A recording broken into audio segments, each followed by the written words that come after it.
Hello, good morning সবাইকে। কেমন আছো তোমরা সবাই? আশা করি ভালো আছো, আমিও ভালো আছি। নতুন একটা দিনে নতুন একটা ব্লগে তোমাদের সবাইকে ওয়েলকাম। ঘুম থেকে উঠে প্রথমে বাড়ি ঘরটা ঝাড়ু দিয়ে দিচ্ছি, ঝাড়ুটা দিয়ে তারপরে ঘরটা মুছবো আর কি। ঘরটা মুছে আজকে স্নান করে ঠাকুর দিয়ে যাওয়ার আছে। আজকে যেহেতু বৃহস্পতিবার, তো সেই জন্য আজকে স্নান করে ঠাকুর দিয়ে যেতে হবে সকাল সকাল। আর অনেকটা লেট হয়ে যায় যেন, সেই আগে তো 10টার সময় অফিস ছিল, এখন 9টার মধ্যে পৌঁছাতে হয়। আর সকালবেলা উঠে সব কিছু করে মানে সম্ভব হয় না, লেট হয়ে যায়। যতই তাড়াতাড়ি করি না কেন, যতই তাড়াতাড়ি উঠি না কেন, লেট তো হবেই। সেই 6টা উঠলেও লেট, সেই 5টা উঠলেও লেট, সেই 7টা উঠলেও লেট। ডিফারেন্সটা এটা হয়ে যায় যে 6টার সময় যদি উঠি তাহলে আর একটা কাজ বেশি করে যাওয়া যায়, 5টার সময় যদি উঠি তাহলে আরও দুটো কাজ বেশি করে যাওয়া যায়, আর 7টার সময় যদি উঠি তাহলে আর দুটো কাজ কম করে যাওয়া হয়। মানে এইটাই ব্যাপার, নাহলে লেট সব সময়ই হয়ে যায়, কেন জানি না। তো যাই হোক, ওয়েলকাম সবাইকে আমার মিনি একটা ব্লগে। কেমন আছো তোমরা সবাই? আশা করি সবাই ভালো আছো। তো দেখেছো আমি সকাল সকাল উঠে কী করছি, এই আর কি ব্যাপার। নিজের কাজে নিজের ইয়েতে ব্যস্ত থাকি, তারপরেও বাপরে বাপ, মানে কি বলবো আর, মানুষের এত হিংসা আমাকে নিয়ে। অনেকে বলবে শুধু তোমার সাথেই হিংসা করে নাকি। সত্যি কথা বলতে হ্যাঁ গো, আমার সাথেই সবাই হিংসা করে, কেন করে জানি না। মানুষের সাথে যত ভালো ব্যবহার করি আমি, মানুষ ভাবে না কি আমি মানে বেশি নরম পেয়ে যাই আর কি।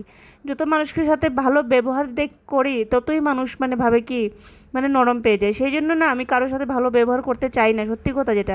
যার যেমন যোগ্য, যার যেরকম যোগ্যতা, তার সাথে সেরকম ব্যবহারটা করলেই আমি দেখেছি মানুষ সোজা হয়ে যায়।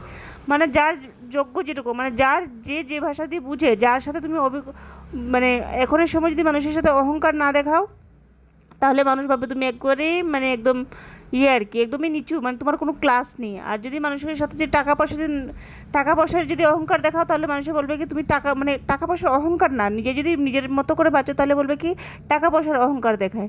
আমি এই জিনিসটা বুঝতে পারি না। আর এইবার তো আমি ব্যাপার বুঝতে পেরেছি যে লাইফে কেউ কারো হয় না, কারণ যত সব মানে বন্ধু বান্ধব যেই হোক না কেন, লাইফে কেউ কারো হয় না। এগুলো সব 2 দিনের পরিচয়, 3 দিনের ইয়ে। যারা থেকে যায় লাইফে একজন আর দুজন, সেটাই হচ্ছে সবচাইতে কাছের মানুষ হয় আমাদের।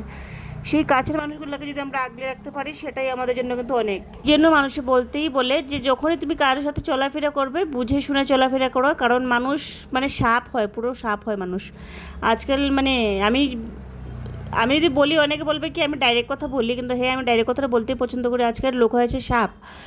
মানে মানুষ যে মানুষের খুশি বা মানুষের ভালো যে পছন্দ করে না, সেটা কিন্তু আমি একদম দেখেছি। অনেকে বলে না দুঃখের সময় কাউকে পাওয়া যায় না, সত্যি কথা বলতে দুঃখের সময় অনেক কি পাওয়া যায়। যখন তোমার দুঃখ থাকবে, হ্যাঁ টাকা পয়সা দিয়ে সাহায্য করবে না হয়তো, কিন্তু তোমার কাছে থাকবে, কারণ তোমার দুঃখটা তারা ফিল করতে তারা খুবই আনন্দ পায়। কিন্তু যখন সুখের সময় থাকবে বা ভালো সময় থাকবে, তখন কিন্তু দেখবে যে তারা থাকবে না। কারণ কেন, তখন তো কিছু দিয়েও সাহায্য করতে হয় না, তখন তোমার সুখটা তাদের চোখে সহ্য হয় না, সেই জন্য তারা থাকে না। আজকালের যুগে কী হয়, মানুষ বলে না যে দুঃখের সময় কাউকে পাওয়া যায় না, এই কথাটা ভুল। দুঃখের সময় কিন্তু প্রায় মানুষই পাওয়া যায়। আর পাওয়া গেলেও সে তোমাকে ফাইন্যান্সিয়ালি সাপোর্ট করবে তেমন মানুষ পাওয়া যায় না। পাওয়া যায় হয়তো তোমার সঙ্গে দাঁড়াবে, কিন্তু সঙ্গে দাঁড়িয়ে কী করবে, তোমার দুঃখটা দেখবে, তুমি কী কষ্ট পাচ্ছ সেইগুলো দেখবে, দেখে আনন্দ নেবে, সেইগুলো মানুষ পাওয়া যায়। কিন্তু সুখের সময় যে তুমি যে সুখ যে করছো তুমি, সেই সুখটা যে মানে তাদের চোখে সহ্য হয় না, তো তারা কী হয়, তখন তোমার সাথে পুরো মানে সম্পর্কই ছিন্ন বিচ্ছিন্ন করে দেয়, একমাত্র হিংসের বসে। তো যাই হোক, অনেকে আমাকে বলে কী নিয়ে অহংকার দেখায়। সত্যি কথা বলতে আমার কাছে অনেক, আমি নিজেকে মনে করি আমার কাছে অহংকার দেখাবার জন্য অনেক কিছু আছে, তারপরেও আমি অহংকার দেখাই না। কেন দেখাই না, কারণ যা কিছু করছি আমরা নিজের থেকেই করছি, নিজের শক্তিতে করছি, কারো পা চেটে করছি না বা কারো হেল্প নিয়ে করছি না। তো যা কিছু করি আমরা নিজের দমে করি, সেই জন্য অহংকারটা দেখাই। যেমন আমি ঘরের কাজ করতে পারি, তেমন আমি বাইরের কাজও করতে পারি। তো সেই জিনিসটাই আমার কাছে অহংকার মনে হয়। কারণ আমি যদি সত্যি কথা বলতে, আমি যদি বাইরের কাজ যেভাবে করতে পারি, তেমন আমি আমার ঘরের কাজও করতে পারি, তাহলে অহংকারটা দেখাবোই না কেন বলো তো?